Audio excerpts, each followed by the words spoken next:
మత్తయి సువార్త 5వ అధ్యాయము 13 నుండి 16 వచనాలు మనం చదువుకుందాం.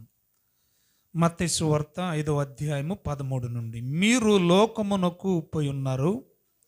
ఉప్పు నిస్సారమైతే అది దేని వలన సారము పొందును? అది బయట పారవేయబడి మనుషుల చేత త్రొక్కబడుటకే గాని మరి దేనికిని పనికిరాదు. మీరు లోకమునకు వెలుగై ఉన్నారు. కొండ మీద నుండి పట్టణము మరుగై ఉండనేరదు.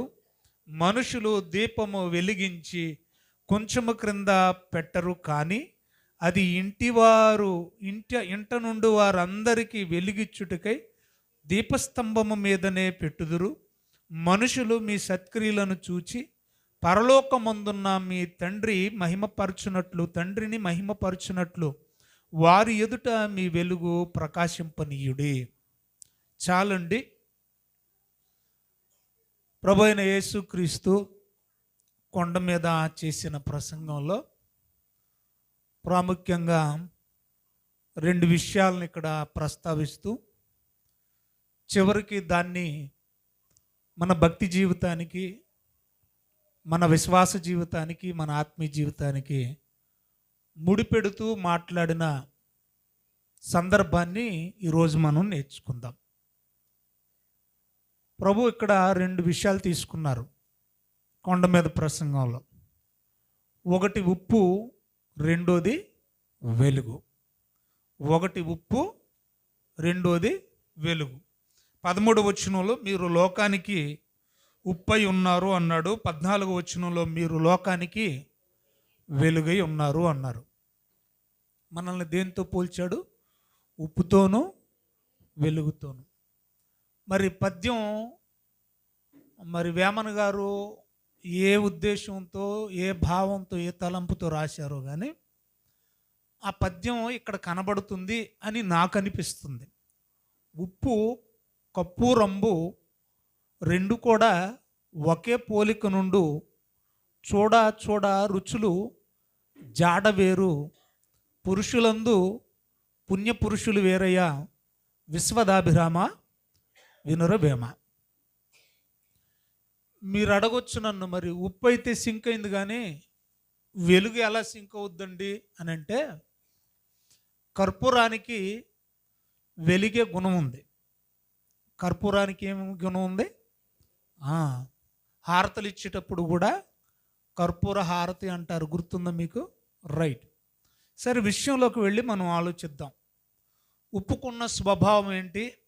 దాన్ని మానవ స్వభావంతో ఎలా పోలుస్తున్నాడు? వెలుగుకున్న స్వభావం ఏంటి? దాన్ని మానవ స్వభావంతో ఎలా పోలుస్తున్నాడు? ఆ రెండింటి వల్లే మనల్ని ఎందుకు ఉండమంటున్నాడో, ఉంటే లాభం ఏంటో, ఉండకపోతే నష్టం ఏంటో కొద్ది నిమిషాలు ధ్యానం చేద్దాం. బహుశా ఈ ఎపిసోడు 4-5 వారాలు జరగవచ్చు. కాబట్టి ఇది ప్రారంభ ఎపిసోడు. జాగ్రత్తగా మనం ఆలోచిద్దాం. ఉప్పుకున్న స్వభావం ఏంటంటే, ఉప్పుకున్న ప్రభావం ఏంటంటే, స్వభావము మరియు ఏంటి చెప్పండి, ప్రభావం ఏంటంటే అది రుచినిచ్చేది. ఉప్పు ఏమిస్తుంది? రుచినిచ్చేది. పెరుగన్నం ఉందనుకోండి, కలుపుకుంటాం. ఉప్పు లేకుండా తింటే చప్పగా ఉంటుంది. ఉప్పు వేసుకుంటే ఏమొస్తుంది? రుచి వస్తుంది. ఉప్పుకున్న స్వభావము, ప్రభావం ఏంటి? రుచినిచ్చేది. కూరలో మనం ఎన్ని మసాలాలు వేసినా, ఎంత కారం వేసినా, ఎన్ని చేసినా తినలేం. ఎందుకంటే రుచి ఉండదు. అందుకనే ఉప్పు వేసుకుంటే కూరకు కూడా ఏమొస్తుంది? రుచి వస్తుంది. అంటే ఉప్పు, దాని ప్రభావం రుచినిచ్చేది. అర్థమవుతుంది మీకు? అంటే తినడానికి ఇష్టాన్ని పెంచుతుంది. ఏం చేస్తుంది? ఉప్పు ఏం చేస్తుంది? మనం తినడానికి రుచినిచ్చి, రెండోది తినడానికి ఇష్టాన్ని పెంచుతుంది. మూడోది, ఉప్పుకున్న స్వభావం ఏంటంటే అది ఎందులోనైనా కలిసిపోతుంది, ఎందులోనైనా కరిగిపోతుంది. బాగా వినాలి. నీళ్ళల్లో వేస్తే ఉప్పు నీళ్ళగా మారదు, కానీ నీటిని ఉప్పుగా మార్చుకుంటుంది. బాగా ఆలోచించాలి మాట.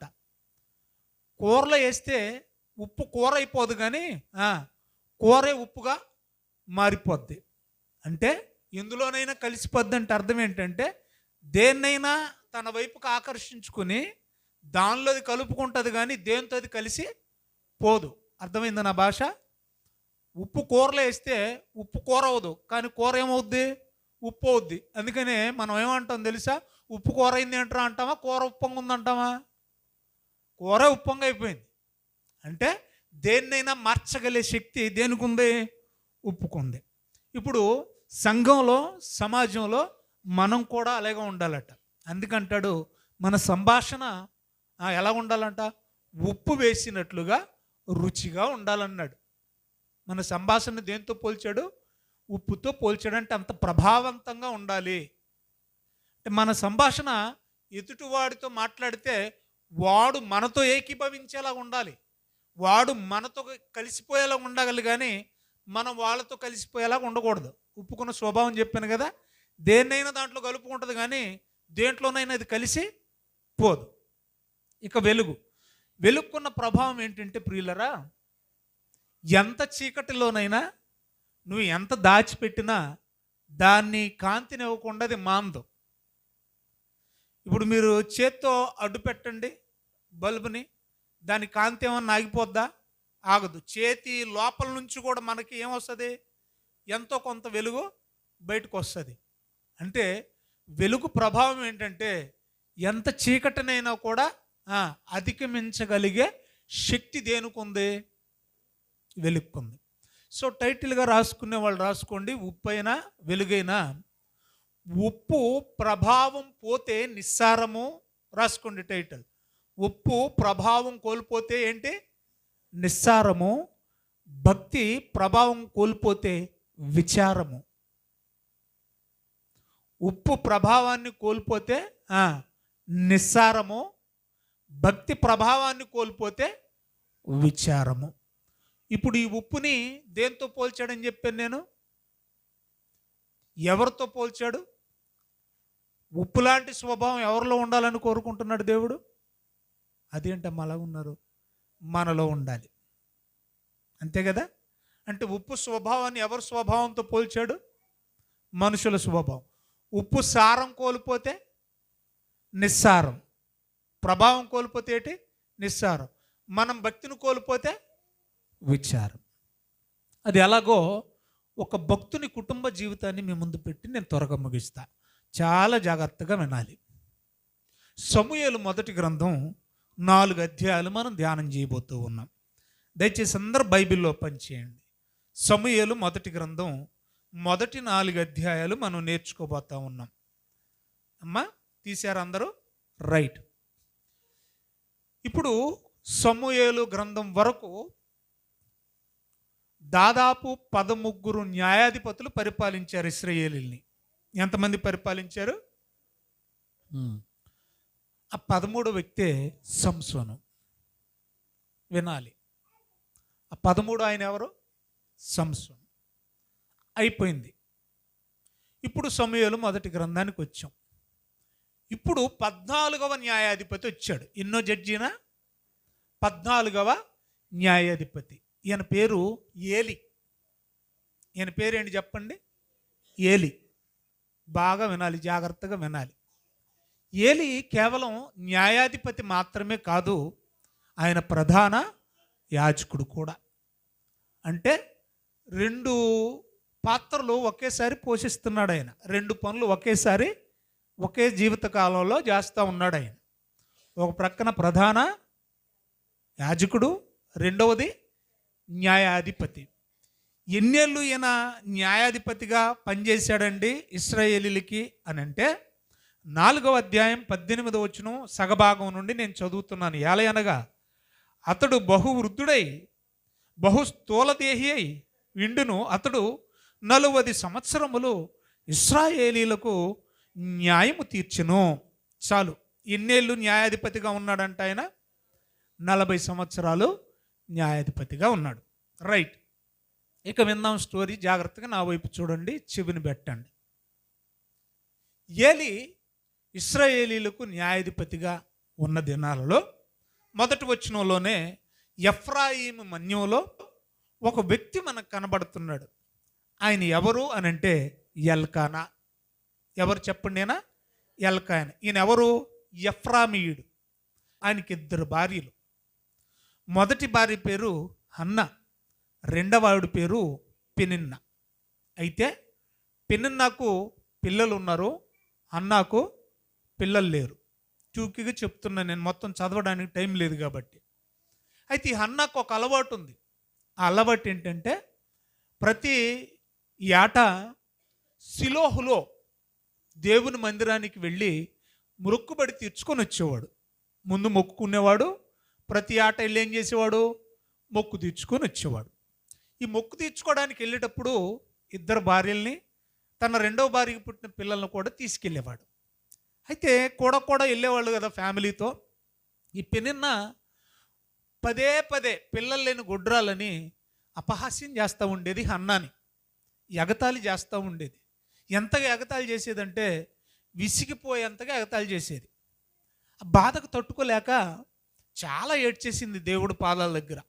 అయ్యా, దయచేసి నా గర్భాన్ని తెరువు, ఒక్క బిడ్డను నాకు ఇస్తే, నాకు ఈ నింద తొలగిస్తే ఆ బిడ్డను మరల తిరిగి నీకే ఇచ్చేస్తాను, నీ సేవకు సమర్పిస్తాను అని చాలా ఏడ్చేది. భర్త దగ్గర కూడా వాపోయేది. అప్పుడు భర్త అనేవాడు, ఏమే నీకు పిల్లలు లేనంత మాత్రాన దేవుడు కాకుండా పోతాడా? ఎందుకు నువ్వు అలా బాధపడతావు? 10 మంది పిల్లల కంటే నీ భర్తనైనా నేను శ్రేష్ఠుడను కానా? నన్ను బిడ్డగా భావించవచ్చు కదా, ఆ బిడ్డని నాలో చూసుకోవచ్చు కదా అని బాధపడేవాడు. ఆయన భర్తే, బిడ్డే కదా. చాలా ఏడ్చేసిందండి. మొత్తానికి దేవుడు సిలోహులో ఆవిడ మొర విని ఆవిడ గర్భాన్ని తెరిచాడు. 2వ అధ్యాయానికి వచ్చాం. వింటున్నారు కదా. ఇప్పుడు ఇక్కడ ఒక విషయం చెప్తాను, జాగ్రత్త వినండి. ఒకవైపు ప్రధాన యాజకుడిగా ఏలి చేస్తూనే, రెండో వైపు తన కుమారులను కూడా, ఎవరు 2 కుమారులు అని అంటే హోప్ని, ఫీనెహాస్. చెప్పాలి పేర్లు, హోప్ని, ఫీనెహాస్. వీళ్ళు ముగ్గురు కూడా, ఆయన ప్రధాన యాజకుడుగా ఉన్నాడు, 2 పిల్లలు కూడా యాజకులుగానే ఉన్నారు. కావాలంటే నేను చెప్పినందుకు ఈ విషయం చదవండి. 3వ వచనం నేను చదువుతున్నాను, జాగ్రత్తగా చూడండి. 1వ అధ్యాయంలో 3వ వచనం చదువుతున్నాను. ఇతడు సిలోహనందున్న సైన్యములకు అధిపతియగు యెహోవాకు మొక్కుటకు బలి అర్పించుటకును ఏటాట తన పట్టణము విడిచి అచ్చటికి అనగా సిలోహకు పోవచ్చుండెను. ఆ కాలమున ఏలి యొక్క 2 కుమారులు కూడా, అనగా హోప్ని, ఫీనెహాసులు యెహోవాకు యాజకులుగా ఉండిరి. ఆయన ప్రధాన యాజకుడు, వీళ్ళు ఎలాగున్నారు? యాజకులు. అమ్మా వింటున్నారా? చిన్న బాధ్యత అది. దేవుని పక్షాన ప్రజలకు ప్రతినిధులు ఎవరు? ఒకనాటి యాజకులు. అంటే దేవుడు యాజకుడికి చెప్తే యాజకుడు ఏం చేయాలి? ప్రజలకు చెప్పాలి. ప్రజలు తన బాధ ఏదన్నా ఉంటే యాజకుడికి చెప్తే యాజకుడు ఏం చేయాలి? దేవునికి చెప్పాలి. నరులకు దేవునికి మధ్యవర్తిత్వం ఎవరిది? యాజకుడిది. ఇది చిన్న బాధ్యత, మీరు చెప్పండి. చాలా గొప్పదైన బాధ్యత. ఎనీవే, 1వ అధ్యాయం అయిపోయింది. మొత్తానికి 3 యాజకులుగా ఉండగా అన్న పిల్లలు లేరని కన్నీరు కార్చి విలపించినప్పుడు ప్రార్థన ద్వారా దేవుడిచ్చిన, అనుగ్రహించిన కుమారుడే మీ అందరికీ తెలిసిన సమూయేలు. ఎవరు చెప్పండి? సమూయేలు. మొత్తానికి సమూయేలు పుట్టాడు. 2వ అధ్యాయంలో మనం ఉన్నాం. సమూయేలు పుట్టిన తర్వాత తీసుకొచ్చేసింది బిడ్డని ఏలీకి సిలోహుల మందిరంలో సమర్పించింది. సమర్పించి 2వ అధ్యాయంలో ప్రార్థన చేస్తుంది. వింటున్నారా? 2వ అధ్యాయం ప్రారంభం నుంచి హన్న చేస్తున్న ప్రార్థన ఎంతవరకు? 11వ వచనం వరకు హన్న ఏం చేసింది? 2వ అధ్యాయం 1వ వచనం నుండి 11వ వచనం వరకు ఏం చేసింది? ప్రార్థన చేసింది. అయ్యా, నీవు మహాబలము కలిగిన వాడవు. ఏమండి? నీవు ఇచ్చిన రక్షణ బట్టి నీకు కృతజ్ఞతలు. నీవు జ్ఞానం కలిగిన వాడవు. నీవు అనంత జ్ఞానివి. ఇంకేమన్నాడు? మా క్రియలను ఏమని ప్రార్థన చేస్తుంది? పరీక్షించే దేవుడవు, గర్విష్ఠులను అణిచేవాడవు, పిల్లలు లేని వాళ్ళకి పిల్లలు ఇచ్చేవాడవు. ఇలాగా ప్రార్థన చేస్తూ ఉంది. ప్రార్థించింది. మొత్తానికి సమూయేలుని ఏలీకి అప్పగించింది, తిరిగి వెళ్ళిపోయారు.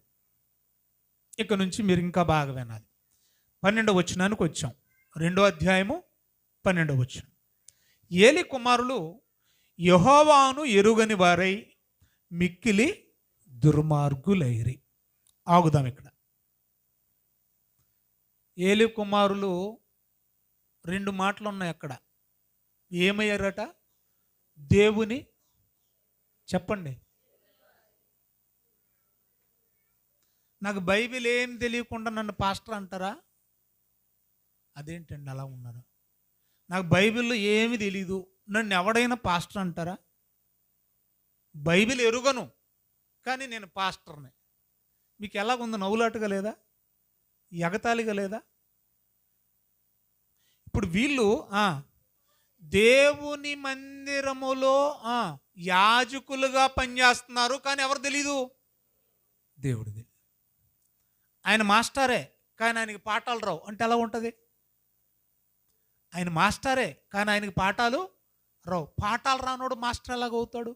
బైబిల్ తెలియనోడు పాస్టర్ ఎలాగవుతాడు? దేవుణ్ణి ఎరుగునోడు యాజకుడు ఎలాగవుతాడు? ఒకటి మీరు బాగా ఆలోచించాలి. రెండోది, దేవుణ్ణి ఎరుగలేదంటే లోపం ఎక్కడా? నేను ఇప్పుడు ఈరోజు మా బాబుతో ఎప్పుడు ప్రార్థన చేయించినోడిని ఎందుకు ప్రార్థన చేయించానో తెలుసా? ప్రార్థన మేము చేసుకుంటుంటే వాళ్ళకి చేసుకోవాలనిపిస్తుంది. మేము చేసుకుంటూ రారా మోకరించు అని వాడికి చెబితే వాడు మోకరిస్తాడు. అసలు మేము ప్రార్థన ఏం చేస్తున్నామో కూడా వాడు ఆలోచిస్తాడు, వింటాడు. అర్థమవుతుందా? అంటే నేను ప్రార్థన చేయమన్నప్పుడు నేను రాను, నాకు రాదన్నాడు అనుకోండి, నాకు ఎంత అవమానం అది. ప్రధాన యాజకుడై ఉండి తన పిల్లలకు దేవుని గురించిన పరిచయం లేకపోతే ఎంత అవమానం అండి అది.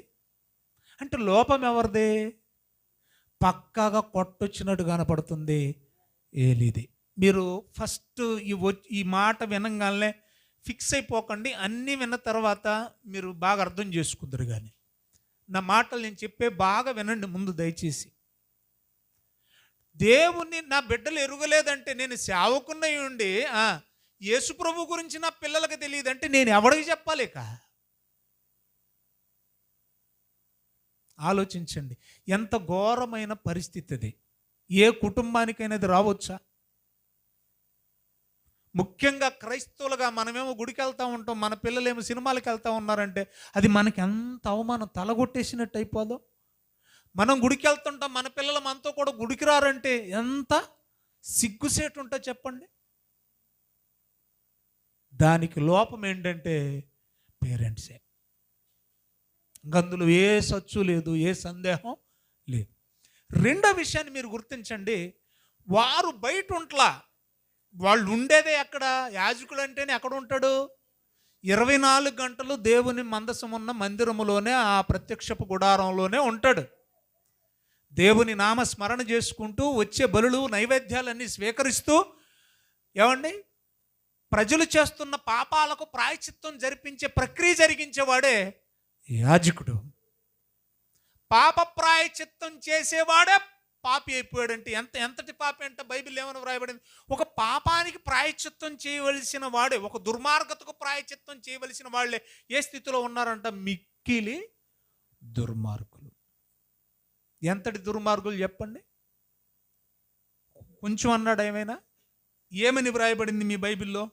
మిక్కిలి దుర్మార్గులేరి. మందిరములో ఉండి కూడా ఏమయ్యే అవకాశాలు ఉన్నాయి చెప్పండి అమ్మ. ఇప్పుడు మీరు చదువుతున్నారు కదా, యాజకులు కొడుకులై ఉండి కూడా దేవుణ్ణి ఎరుగని పరిస్థితి. మందిరములో ఉంటూ, నిత్యము మందిరములో ఉంటూ ప్రజలు చేస్తున్న పాపాలకు ప్రాయశ్చిత్తం చేసే వాళ్ళు ఏం చేస్తున్నారట? మిక్కిలి దుర్మార్గులు.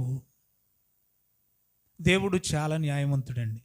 అమ్మమ్మో ప్రధాన యాజకుడు, అమ్మమ్మో ప్రధాన యాజకులు పిల్లలు వీళ్ళకి సపరేట్గా ఒక ప్యాకేజ్ ఉంటుంది, వీళ్ళకి క్షమాపణ ఉంటుంది, సామాన్యులకు క్షమాపణ ఉండదు.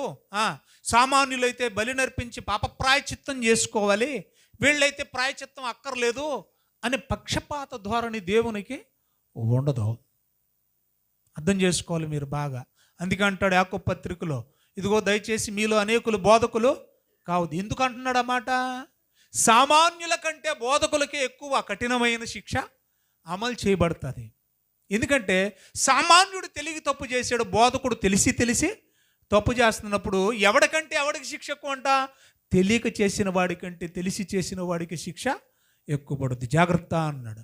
దేవుడు ఎంత పక్షపాతం లేని దేవుడు అంటే ప్రియులరా, సంఖ్యాకాండం 15వ అధ్యాయం తీయండి మీ బైబిల్లో. దేవుడు ఏం చెప్తున్నాడు ఇశ్రాయేలీలకు? సంఖ్యాకాండం 15వ అధ్యాయం 29వ వచనం నుండి చదువుదామండి. 29వ వచనం నుండి చదువుదామండి. ఇశ్రాయేలీల్లో పుట్టినవాడే గాని, అనగా ఇశ్రాయేలీయుడే గాని, వారి మధ్యను నివసించు పరదేశీయే గాని పొరపాటున ఎవడైనా పాపం చేస్తే, ఇక్కడ 2 రకాల పాపాలు చెప్తున్నాడు చూడండి. ఒకటి పొరపాటును చేసేది, రెండోది కావాలని చేసేది.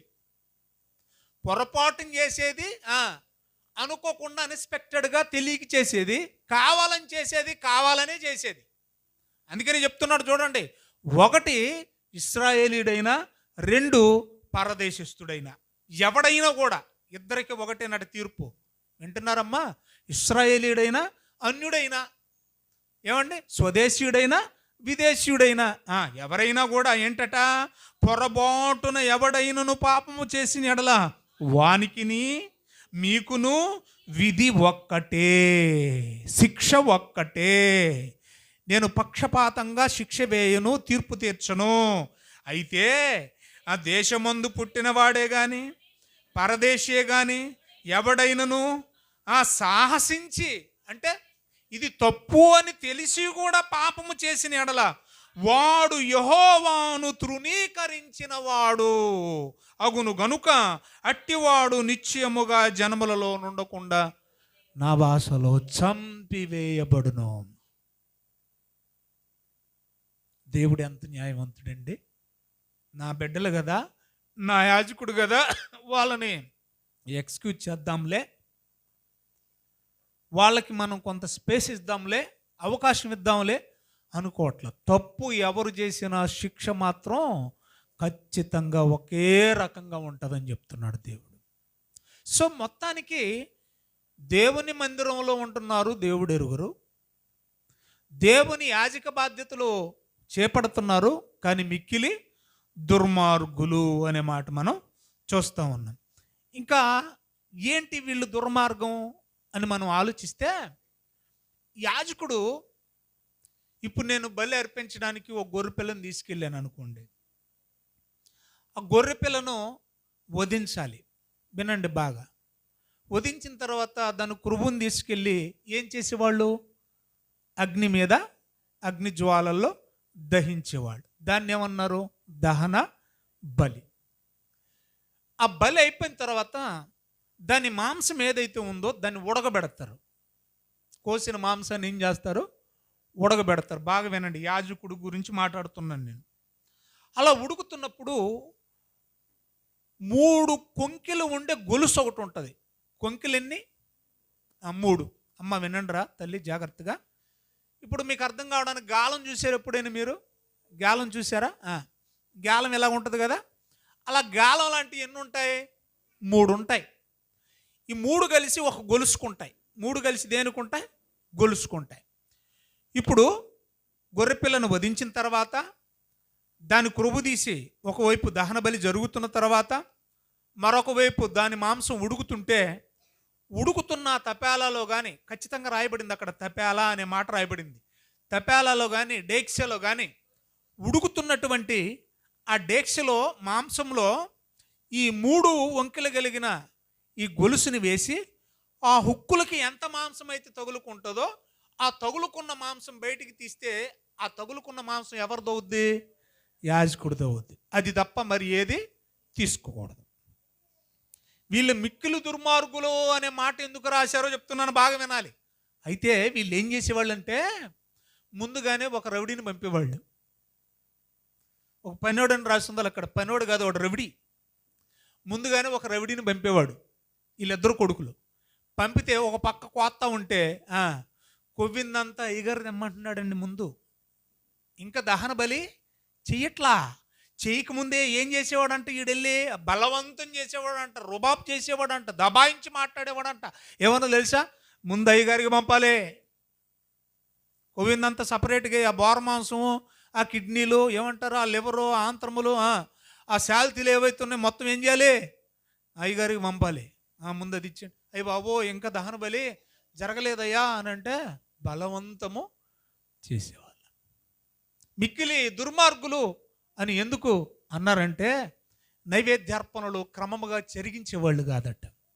మిక్కిలి దుర్మార్గులు అని ఎందుకనే వాళ్ళంటే, ఒకవేళ స్త్రీలు ఎవరైనా గనక వారి మొక్కుబళ్ళు చెల్లించుకోవడానికి ఆ మందిరానికి ఆ మందసానికి వస్తే స్త్రీలను పాడు చేసేవారట. ఏం చేసేవారట? స్త్రీలను, గుడికొచ్చే స్త్రీలను పాడు చేసేవాళ్ళు పాస్టర్ల పిల్లలే, ఇంక్లూడింగ్ మై సన్. నా కుమారుడితో కలుపుకొని చెప్తున్నాను. ఎందుకంటే ఏలి కుటుంబాల్లాంటి కుటుంబం సేవకుడు భూమి పైన ఉండకూడదు. ఈ దరిద్రం అంతా ఎందుకు రాశాడరా బైబిల్ అని మీకు అనిపిస్తుంది.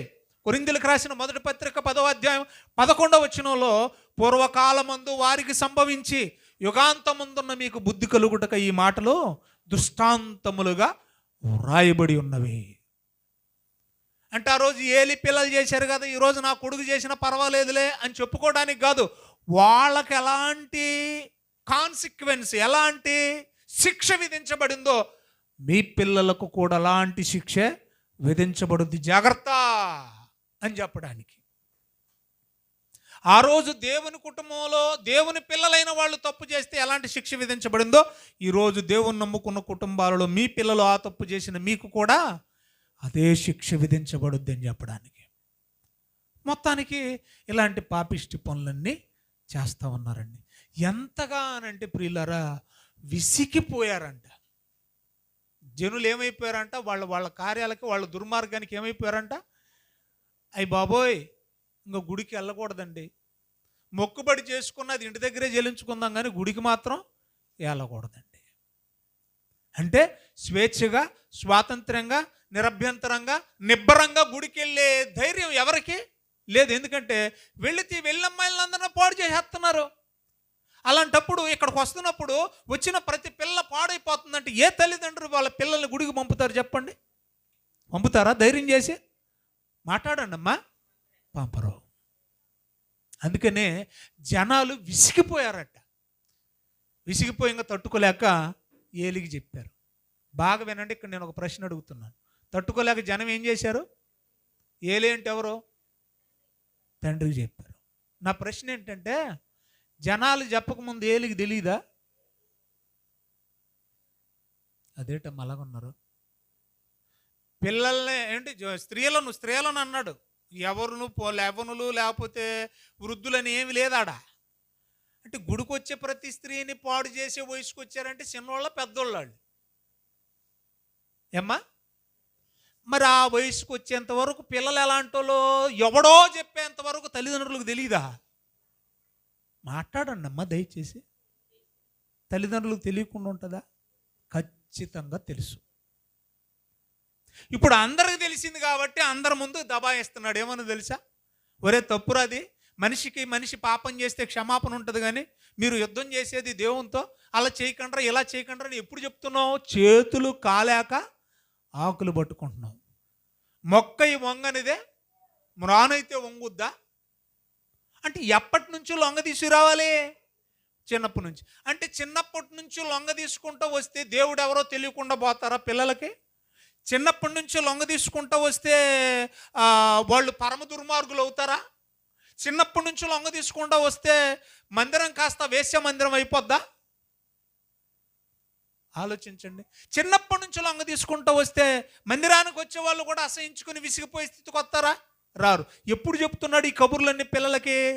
జనాలు ఏమనుకుంటారో, నేను చెప్పలేదు అనుకుంటారేమో అని ఎప్పుడు చెప్తున్నాడు?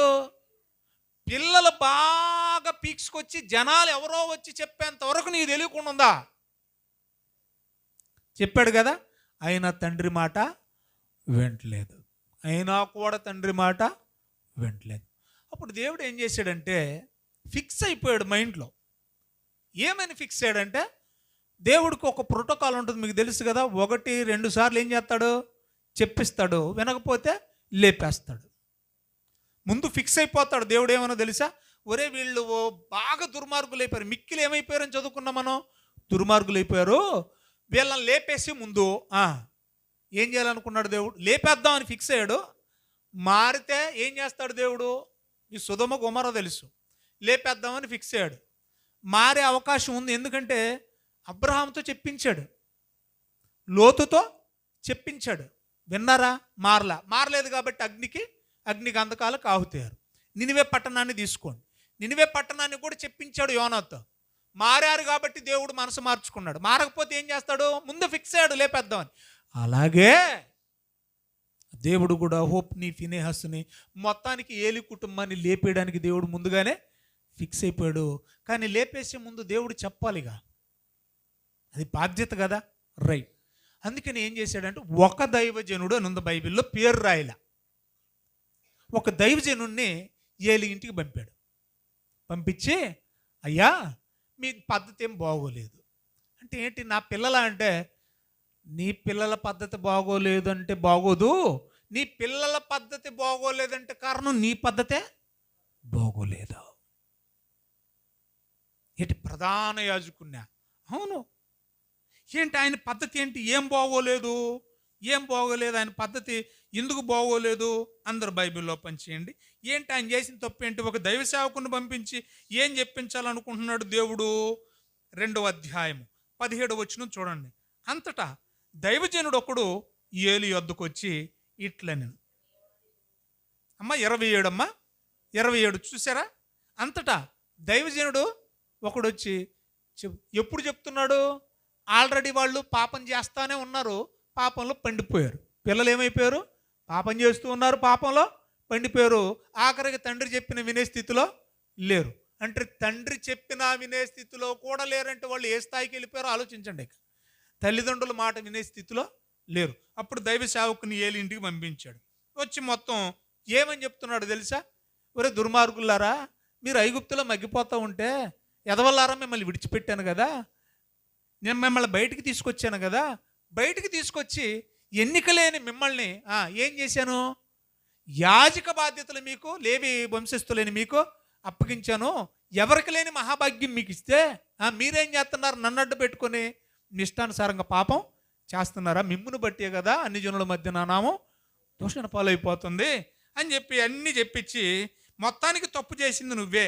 ఏంటి అదంటే 29 వచ్చి నేను చదువుతాను వినండి. నా నివాస స్థలమునకు నేను నిర్ణయించిన బలి నైవేద్యములను మీరెలా తృణీకరిస్తారు. అంటే క్రమాన్ని తృణీకరిస్తున్నారంటే ఆటోమేటిక్గా ఎవరిని తృణీకరించినట్టు, దేవుణ్ణి తృణీకరించాడు. ఎవరు చేశారు ఇది, ఏలికి తెలియకుండా జరుగుతున్నాయన్నీ ఆలోచించాలి బాగా మీరు. ఇప్పుడు వాడు ఏదైనా తప్పు చేశాడు అనుకోండి, మా పాప ఏదైనా తప్పు చేసింది అనుకోండి, ఆ తప్పు తాలూకు సిమ్టమ్స్ నాకు తెలియకుండా ఉంటాయా, ఆ తల్లికి తెలియకుండా ఉంటాయా, ఖచ్చితంగా ఎంతో కొంత, మొత్తం తెలియకపోయినా ఎంతో కొంత తేడా తెలిసిపోద్ది. వాళ్ళు తేడాగా ఉంటే వాళ్ళ ప్రవర్తన ఆటోమేటిక్గా తెలిసిపోద్ది, ప్రవర్తన మారిపోద్ది, ఇంతకు ముందు ఉన్నట్టు ఉండరు. ప్రార్థించమంటే ప్రార్థించలేడు, కూర్చోమంటే కూర్చోలేడు, మనుషుల్లో కలవలేరు. తప్పు చేసేవాడు మనుషుల్లో కలవలేరు, తెలిసిపోద్ది ఎంతో కొంత రాంగ్ రూట్లో ఉన్నారండి. ఏలికి ఎందుకు తెలీదు, తృణీకరించుచున్నారు, మిమ్మును క్రొవ్వబెట్టుటకును. ఇంకేమన్నాడు చూడండి, నా జనులకు ఇశ్రాయేలీలు చేయు నైవేద్యములలో శ్రేష్ఠ భాగములను పట్టుకొనుచు. కొవ్విన మాంసం మీరు తినేస్తారా, క్రొవ్వును బలికి సమర్పించరా, బలికి సమర్పించాలని ఇంకిత జ్ఞానం నీకు తెలియదా, ప్రధాన యాజకుడు పోయి ఉండే. మరి నీకు తెలిసినప్పుడు నీ పిల్లలకు చెప్పాలిగా, అది తప్పురా అని. ఒక రవిడిని పంపించడం, ఆడు దబాయించి మొత్తానికి కోసేవాడి దగ్గర తీసుకొని వచ్చేస్తాడా, ఆ సంగతి నీకు తెలియదా, ఎందుకు వచ్చిందిరా, ఎక్కడి నుంచి వచ్చిందిరా, అసలు ఉడికింది కదరా మనకు పంచుతారు, ఈ పచ్చి మాంసం ఎక్కడ తెచ్చారని నువ్వు అడగొద్దా, వండేస్తే తినేసి ఒళ్ళు కొవ్వు పెంచావా, ఒళ్ళు కొవ్వు పట్టింది అంటున్నాడు చూడండి. అక్కడ మీ ఒళ్ళు కొవ్వు పెట్టేసుకున్నారు మీరు, నా బిడ్డలైన ఇశ్రాయేలీయుల బలులన్నీ తినేసి మీరు అంటూ అక్కడ ఒక భయంకరమైన పదం వాడాడు. జాగ్రత్తగా వినండి దయచేసి. ఇశ్రాయేలీయులు చేయు నైవేద్యములలో శ్రేష్ఠ భాగములను పట్టుకొనుచు. ఆ పదాన్ని అండర్లైన్ చేయండి. ఏలే, నువ్వు చేసిన తప్పు ఏంటో తెలుసా, నాకంటే ఎక్కువగా నీవు నీ కుమారులను ప్రేమించావు. ఏంటి ఏలి చేసిన తప్పేంటి చెప్పండి? ఏలి ఏ పాపం చేయలేదా? ఏలి ఏ పొరపాటు చేయలేదా? అందుకే చెప్పాడు యేసు ప్రభు సువార్తల్లో, నాకంటే తల్లినైనను, తండ్రినైనను, అన్నదమ్ములైనను, అక్క చెల్లెలైనను, ఆఖరికి తన పిల్లలైనను ప్రేమించువాడు నా ప్రేమకు పాత్రుడు కాడు. ఈ అబ్రాహాముకి చేతగాకనా? నీవు ప్రేమించుతున్న నీ ఒక్కగానొక్క కుమారుడు నాకు బలిచ్చేయంటే, ఎందుకయ్యా నా దగ్గర చాలా గొర్రెలు ఉన్నాయి కదా, గొర్రెని ఇచ్చేస్తానల్లా. అర్థమవుతుందా మీకు? ఏం చేశాడంట ఏలి? చేసిన పెద్ద పొరపాటు ఏంటో తెలుసా? నాకంటే నువ్వు పిల్లల్ని ఎక్కువ ప్రేమిస్తున్నావు. తప్పు చేసావు ఏలి, చాలా పెద్ద తప్పు చేసావు ఏలి. ఏం చేశాడంట? అలా మీరు చదువుకుంటూ వెళ్ళండి. అసలు వాస్తవంగా యాజకులు ఎవరు? వాళ్ళిద్దరే కదా. అమ్మ వింటున్నారా? ఇప్పుడు మందసంలో బాధ్యతలు ఎవరు చేపట్టాలి? వాళ్ళిద్దరే కదా. ఆలోచించాలి బాగా మీరు. వాళ్ళిద్దరే చేస్తే మనమాట సమూయేలు చేయాల్సిన పనే ఉంటుంది. అర్థం చేసుకున్న భాష. పొద్దున్న లేచి చెప్పారు, రే సండే స్కూల్లో అమ్ములు చూసుకుంటుంది, చర్చి నువ్వు చూసుకోరా. పని చేశాను. చర్చి తుడిచేసి అన్ని చక్కబెట్టేసి అన్నీ రెడీ చేసుకో, సండే స్కూల్ అమ్ములు చూసుకుంటుంది. ఇప్పుడు వాళ్ళు చేస్తే మీరు వచ్చి చేయాల్సిన అవసరం ఏముంది? అర్థమైంది నా భాష? వాళ్ళు చెయ్యనప్పుడు మీరు చేయాల్సి వస్తుంది. అర్థం చేసుకోండి బాగా. ఇప్పుడు అది చేయవలసిన బాధ్యత మీకంటే ఎక్కువగా ఎవరికి ఉంటుంది చెప్పండి? సేవకుడుగా నాకు నా పిల్లలకు ఉంటుందా ఉండదా? ఉంటుంది ఖచ్చితంగా. ఇక్కడ కూడా మీరు గమనించండి, దేవుని సేవ విషయంలో ఏలి పిల్లలు ఎంత నిర్లక్ష్యం అంటే ఒక మాట చదివిస్తాను చూడండి. 3వ అధ్యాయము 3వ వచనం. దీపము ఆరిపోక మునుపు సమూయేలు దేవుని మందసమున్న యెహోవా మందిరములో ఉన్నాడంట. అసలు దీపం ఆరిపోకుండగా దాంట్లో నూనె పోయవలసిన బాధ్యత ఎవరిది? వినాలి. దేవుని మందసములో ఉన్న దీపము ఆరిపోకుండగా దాంట్లో నూనె పోయాల్సిన బాధ్యత ఎవరిది? యాజకులది. ఇక్కడ ఎవరున్నారు? ఎవరు చేస్తున్నారు పని? సమూయేలు. అంటే మీరు ఎక్కడ తెచ్చారు? మీకు బాధ్యత లేదా? మీకు బాధ్యత లేదా? బాధ్యత రాహిత్యం. గారం అంటారు, చూశారు దీన్ని? ఏమంటారు దీన్ని? గారం. అందుకనే ఏలి పిల్లలకి దేవుడు ఎవరో తెలియదు. మనమాట ఈయన మందిరంలో ఉంటే మీరు ఎక్కడ ఉంటున్నారు? మీ పిల్లలు ఎక్కడ ఉంటున్నారు? నాకు అర్థం కాక అడుగుతాను. అంటే ఆ నైవేద్యం టయానికి పంపించేస్తావా? ఆ ఆడోళ్ళు వచ్చే టయానికి పంపించేస్తావా? మిగతాది దుబారుగా లేకపోతే నీ ఇష్టం వచ్చినట్టు ఊరు మీద పడి వదిలేస్తావా ఏంటి? సమాజం చూస్తుంది ప్రియులారా మనల్ని. మనం ఎలాగున్నామో, మన పిల్లలు ఎలాగున్నారో, మన భక్తి జీవితం ఎలాగుందో, మన భక్తి తాలూకు ప్రభావం ఎలాగుందో కూడా లోకం మనల్ని చూస్తుంది. ఇంకా ఏలి చేసిన పెద్ద పొరపాట్లు ఏంటంటే, ఇక్కడ మనం చదువుతూ ఉంటే మరికొన్ని సందర్భాలు మనకు కనబడతాయి చూడండి. దయచేసి మరికొన్ని సందర్భాలు మనకు కనబడతాయి చూడండి. 22వ వచనం చూడమ్మా. 2వ అధ్యాయము.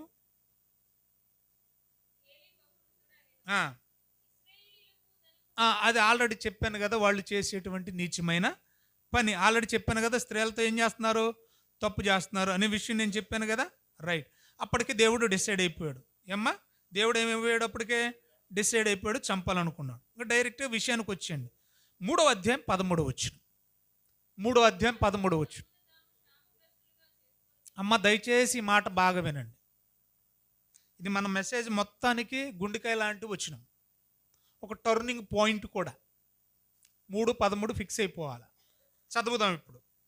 తన కుమారులు తమ్మును తాము శాపగ్రస్తులుగా చేసుకొనుచున్నారని తానెరిగియో వారిని ఆపలేదు. ఏలి ఏం చేస్తున్నాడంట? పిల్లలు చెడిపోయే సంగతి తెలుసా తెలియదా? అమ్మ మాట్లాడండి రా వచనాన్ని బేస్ చేసుకొని. పిల్లలు చెడిపోతున్నారన్న సంగతి తండ్రికి తెలుసా తెలీదా? బైబిల్ ఏం చెప్తుందో చూడండి. ఈ మాట అంటుంది ఎవరో తెలుసా? సాక్షాత్తు దేవుడు. ఎవరి ద్వారా చెప్పిస్తున్నాడో తెలుసా? ఎవరి ద్వారా చెప్పిస్తున్నాడు? అసలు మనలో మన మాట, దేవుడు మాట్లాడాల్సింది యాజకుడితోనా, యాజకుడి దగ్గర పనిచేస్తున్న సేవకుడితోనా? మాట్లాడాలి మీరు యాజకుడు. కానీ ఇక్కడ పాయింట్ ఏంటంటే, ప్రధాన యాజకుడైన ఏలితో మాట్లాడడం లేదు దేవుడు, వాళ్ళ పిల్లలిద్దరితో కూడా దేవుడు మాట్లాడడంలా.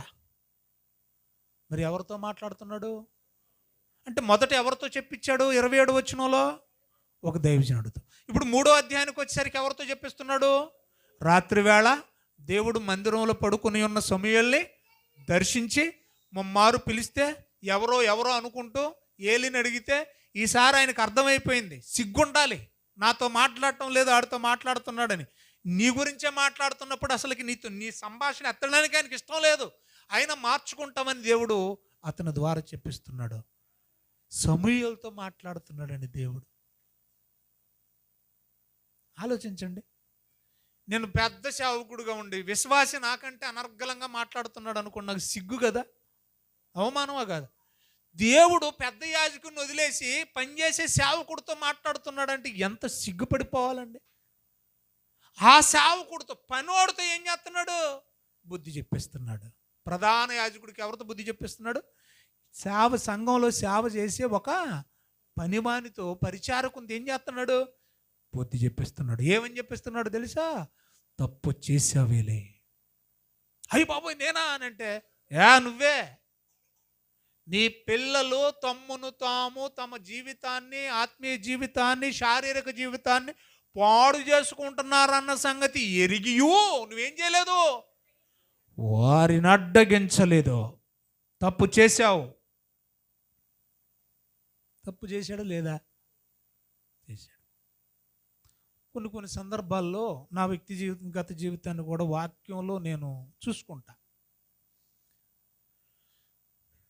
కొన్నిసార్లు నేను బాబు మీద ఇక్కడుండి కూడా కోప్పడుతుంటా.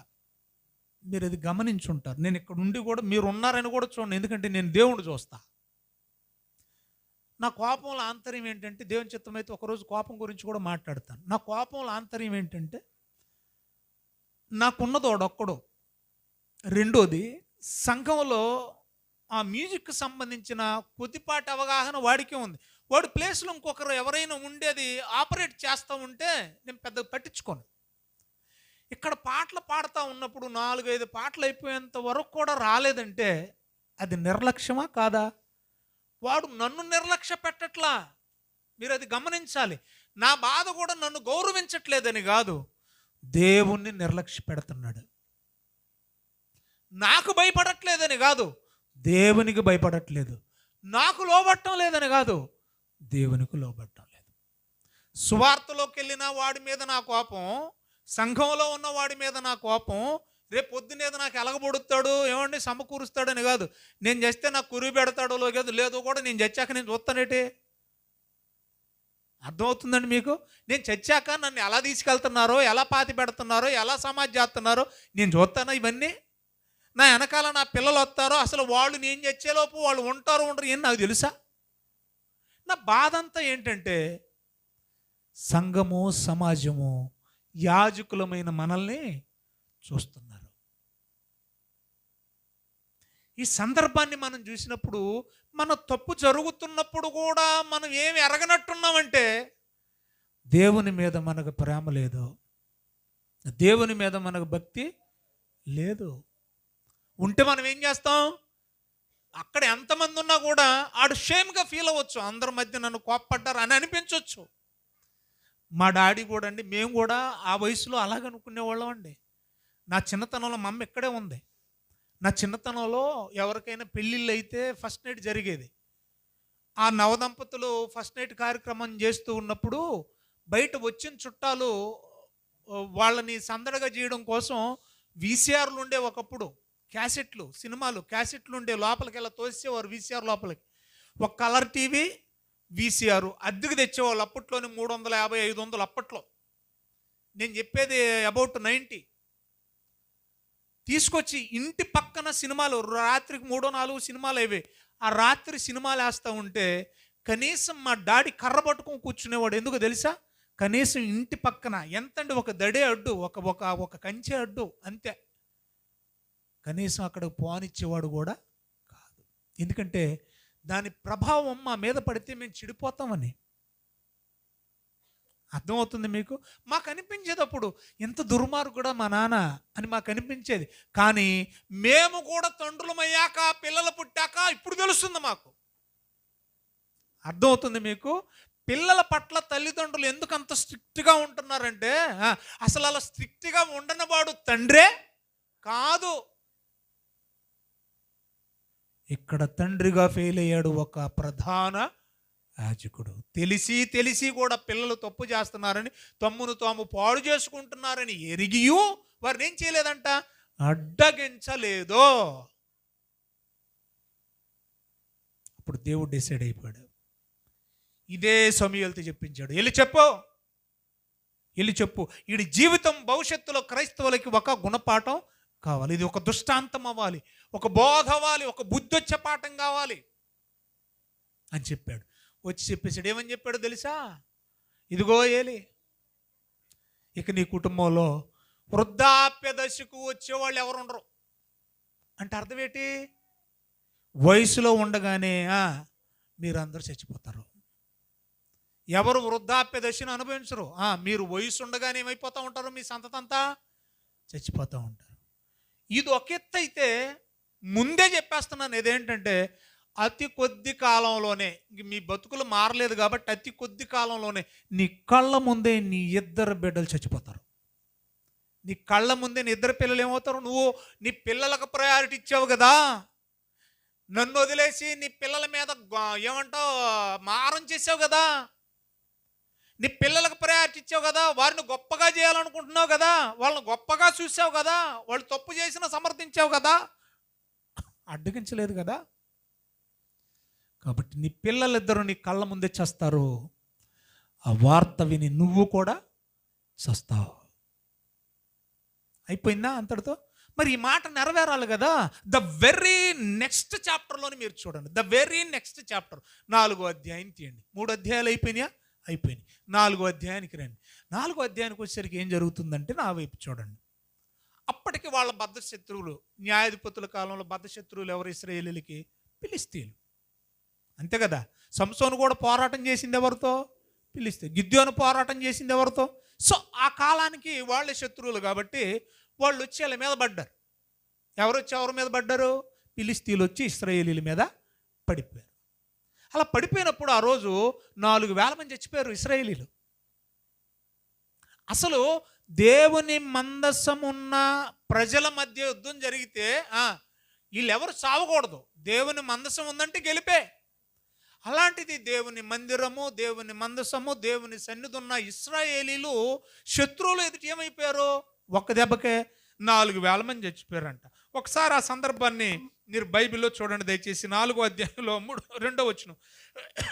ఫిలిష్తీయులు ఇశ్రాయేలీల మీద తమ్మును యుద్ధ పంక్తులుగా తీర్చుకొనగా, వారు యుద్ధములో కలిసినప్పుడు ఇశ్రాయేలీలు ఫిలిష్తీయులు ఎదుట ఓడిపోయారు. యుద్ధ భూమిలోనే ఎక్కువ తక్కువ 4,000 మంది చచ్చిపోయారు. బలవంతుడైన దేవుణ్ణి కలిగిన ఈ జనాంగం చచ్చిపోయారట. ఎంత అవమానం దేవునికి. ఎందుకు చచ్చిపోతున్నారు? పాపం ఉంది.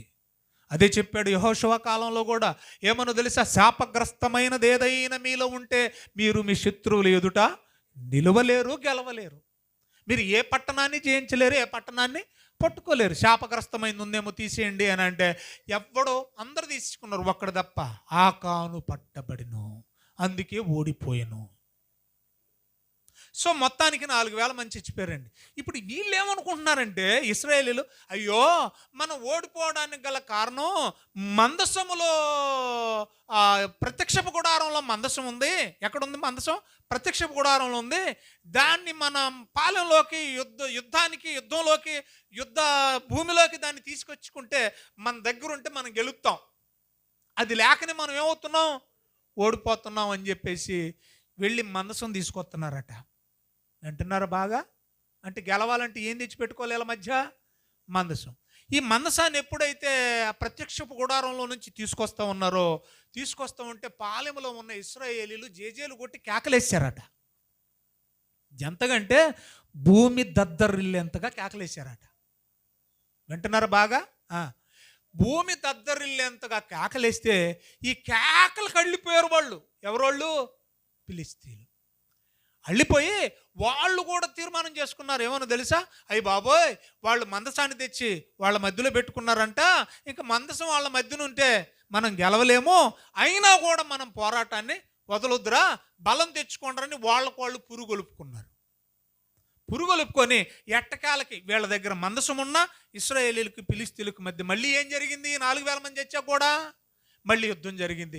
రెండోసారి యుద్ధంలో మందసం ఉన్నా కూడా ఏం జరిగిందో చూడండి దయచేసి. రెండోసారి యుద్ధంలో ఏం జరిగిందో చూడండి దయచేసి. అమ్మా చూడండి దయచేసి, చదువుతున్నాను. 10వ వచనం చదువమ్మా. ఫిలిష్తీయులు యుద్ధము చేయగా ఇశ్రాయేలీలు రెండోసారి కూడా ఓడిపోయి అందరూ డేరాలకు పరిగెత్తిరి. అంటే అక్కడికి గుడారాలకు పరిగెత్తి వచ్చిరి. అప్పుడు అత్యధికమైన వధ జరిగను. ఇంతకు ఎవరు చచ్చిపోయారు? అత్యధికంగా వధ జరిగినంటే కత్తులతో నరికి పోగులెట్టేశారట. వధ నరికి పోగులెట్టారంట. చూడండి, ఆ రోజు ఇశ్రాయేలీలో 30,000 కాల్బలము కూలి. ఎంతమంది చచ్చిపోయారు? ఫస్ట్ టైము రెండోసారి 30,000. ఆ 30,000 కూడా ఏంటట? కాల్బలం అంటే అర్థం ఏంటి? భూమి మీద ఉండి యుద్ధం చేసిన వాళ్ళు. మరి గుర్రాల మీద ఉండి చచ్చిపోయిన వాళ్ళు, రథాల మీద ఉండి చచ్చిపోయిన వాళ్ళు. అర్థమవుతుంది నా భాష మీకు? అవి లెక్కకు రాల. ఇంచుమించి ఏమిస్తాడు? 30,000 మంది చచ్చిపోయారు. ఆ చచ్చిపోయిన వాళ్ళల్లో కూడా దేవుడు ముందే చెప్పేశాడు. ఏమని చెప్పాడు? నీ కుమారులిద్దరూ కూడా చంపబడతారు. హోప్ని, ఫినెహసు ఇద్దరు చచ్చిపోయారు. ఈ 30,000 మందిలో 2 శవాలు కూడా ఉన్నాయి. ఏ 2 శవాలు? హోప్ని, ఫినెహాసు. అప్పుడు ఆ సైనికుల్లో ఒకడు, బెన్యామీను గోత్రానికి చెందినవాడు, ఏం చేశాడంటే బట్టలు చింపుకొని యుద్ధ భూమిలో నుండి షిలోహుకు పరిగెత్తుకుంటూ వచ్చాడు. బాగా వినండి అమ్మా. ఎక్కడికి వచ్చాడు? షిలోహు ఏలి దగ్గరకు వచ్చాడు. పరిగెత్తుకుంటూ వచ్చేసరికి ఏలి ఇలాంటి ఒక దిమ్మె మీద, ఒక పీట మీద కూర్చున్నాడు. ఒక పీట మీద, ఎత్తైన ఒక పీట మీద అలా కూర్చున్నాడు. వినండి బాగా, సందర్భాన్ని చెప్తున్నాను. యారా అలా పరిగెడుతున్నావు, మనోళ్ళు గెలిచారా అని అంటే, గెలవడం ఎక్కడండి? 30,000 మంది చచ్చిపోయారు. అందులో నిద్ర పిల్లలు చచ్చిపోయారు. మూడోది, మన మందసాన్ని కూడా ఫిలిష్తీయులు పట్టేసుకున్నారంటే, ఆ మాట వినిన వెంటనే స్థూల దేహము గలవాడు గలబట్టి. స్థూల దేహం అంటే అర్థం ఏంటి? బలంగా ఉంటాడు, లావుగా ఉంటాడు కాబట్టి ఇలా కూర్చున్నాడు. కాస్త ఆ వార్త వినిన వెంటనే వెనకాలకి ఇలాగ పడిపోయాడు. ఇలా పట్టమే తలెళ్ళి ఎక్కడ తగిలింది? నేలకు తగిలింది. బాడీ అంత తలను నొక్కేసింది. మెడ కాస్త ఏమైపోయింది? విరిగిపోయింది. ఏమైపోయాడు? అక్కడికక్కడే చనిపోయాడు. అంతటితో పోలా, ఫినెహాసు భార్య అప్పటికి గర్భంతో ఉందంట. ఫినెహాసు భార్య అప్పటికి ఎలా ఉందట? గర్భవతిగా ఉంది. ఇక కనడానికి సిద్ధంగా ఉందట. కళ్ళు మూతలు పడుతున్నాయి. ఆ టైంలో వార్త వచ్చేసింది. ఏమని వార్త వచ్చింది? నా భర్త, నా మరిది ఇద్దరు యుద్ధంలో చనిపోయారు. ఆ వార్త విని మా మామ చనిపోయాడు. ఏమండి, మందసం ఫిలిష్తీయుల వశమైపోయింది అన్న వార్త విని ఆ నిలబడ్డావిడ ఉన్న పలంగా కూలబడిపోయిందట. వింటున్నారా? ఉన్న పలంగా ఏం చేసింది? కూలబడిపోతే పడ్డ వెంటనే డెలివరీ అయిపోయిందట. అర్థమవుతుంది మీకు? డెలివరీ అయిపోయింది. ఉన్న ఫలంగా బిడ్డను కానీ ఆవిడ కూడా చచ్చిపోయింది. ముగించేస్తున్నాను, నా వైపు చూడండి. అప్పుడు పోత ఆవిడ ఒక మాట అంది. నేను ఎక్కడ మత్తయి సువార్తలో ఎత్తానో మీకు ఇప్పుడు అర్థమవుద్దు చూడండి. పోత ఏమన్నదో తెలుసా? ప్రభావము ఇశ్రాయేలీల్లో నుండి విడిచిపోయాను. చెప్పాలి, ప్రభావము. అందరు చెప్పండి, ప్రభావము ఇశ్రాయేలీలలో నుండి విడిచిపోయాను. అందుకని నేను కన్న ఈ బిడ్డకు ఈక బోతు అని పేరు పెట్టండి. ఈకాబోదు అనగా అర్థం ఏంటి? ప్రభావము పోయెను.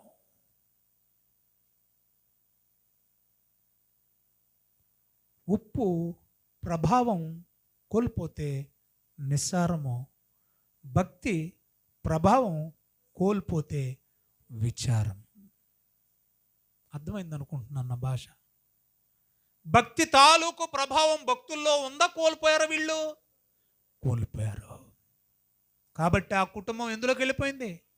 విషాదము, విచారము. ఎంతటి భయంకరమైన చావులండి. దీనంతటికి లోపం ఎక్కడో తెలుసా? కుటుంబానికి యజమానులుగా ఉన్నవారు పిల్లలను కనిపెట్టాలి, మాదిరిగా ఉండాలి. అందుకే చెప్పాడు ద్వితీయోపదేశకాండంలో. ఏమన్నా తెలుసా? నీవు నీ ఇంటనున్నప్పుడు, కూర్చుండున్నప్పుడు, లేచినప్పుడు, పడుకున్నప్పుడు, త్రోవ నడిచేటప్పుడు నీ పిల్లలకు చెప్పాలి. నీ పిల్లలకు చెప్పే ముందు వాటన్నింటినీ నీ హృదయంలో ఉంచుకోవాలి. ముందు నువ్వు చేయాలి, తర్వాత నీ పిల్లలకి చెప్పాలి. తెలిసి కూడా నువ్వు చెప్పట్లేదా? చస్తావు. అందుకని అద్భుతమైన మాటలు జ్ఞాని అయిన సొలొమోను తన గ్రంథంలో వ్రాసాడు. ప్రియులారా, కొన్ని మాటలు చెప్తున్నాను, టక నోట్ ఇచ్చేయండి దయచేసి. టక నోట్ ఇచ్చేయండి. సామెతల గ్రంథం 13వ అధ్యాయం 24వ వచనం. సామెతల గ్రంథం 13:24లో, బెత్తము వాడని వాడు తన కుమారునికి విరోధి. నా బిడ్డను కొట్టకపోతే నేనే వాడికి విరోధనవుతా. కొడితే విరోధనైనా పర్లేదు, వాడు బాగుపడతాడు. కానీ కొట్టకపోతే ఏమవుతాను? విరోధనవుతా. అర్థమవుతుంది మీకు?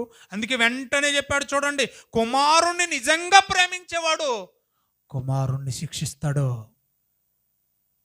తప్పు చేస్తున్నా కూడా సమర్థించడు. ఏం చేస్తాడు మరి? శిక్షిస్తాడు. పరువు గొప్పదా, ప్రాణం గొప్పదా? చెప్పండి నాకు ఇక్కడ ఒక మాట. పరువు గొప్పదా, ప్రాణం గొప్పదా? అసలు మనకు పరువు ఉందా అండి? మనలో మన మాట అందరిని కలుపుకొని చెప్తున్నాను నేను. మన పరువు ఉందా? ఎక్కడదండి అసలు మన పరువు? ఆ ఏదో తోటలో పోయింది మన పరువు. మన మూల తల్లిదండ్రులు చేసిన పాపానికి మన పరువు ఎక్కడ పోయింది? అక్కడే పోయింది. మరి మళ్ళీ కొత్తగా ఎక్కడుంది మనకు పరువు? అందరూ పాపము చేసి పరువు పోయింది అంటే బాగుంటుంది. అందరం పాపం చేసి ఏం పోగొట్టుకున్నావు? నా పరువు తీసావురా. పరువు కాదు, నీ దండం పెడతా. పరువు తీయక్కర్లేదు, కొత్తగా ఆల్రెడీ పోయింది. దానికోసం ఎంపర్లాడకండి. ఏం చేయాలి మరి? ప్రాణం గొప్పది. పరువు పోయినా పర్లేదురా, నువ్వు చస్తే నరకానికి వెళ్తావు చూసావా? ఆ ప్రాణము పరువు కంటే గొప్పది. నీ ప్రాణం పోకుండా ఉండాలని శిక్షించాలి. ఆత్మ నరకానికి వెళ్లకుండా ఉండడానికి శిక్షించాలి, పరువు కోసం కాదు. ఎందుకంటే పరువు కంటే గొప్పది ఏంటి చెప్పండి? ప్రాణం. ఇక్కడ అందుకని చెప్తున్నాడు, నిజంగా నువ్వు నీ పిల్లల్ని ప్రేమిస్తే, దేవుణ్ణి ప్రేమిస్తే శిక్షిస్తావు అంటున్నాడు. 23వ అధ్యాయము 13వ వచనంలో, నీ బాలునను శిక్షించుట మానుకోవద్దు.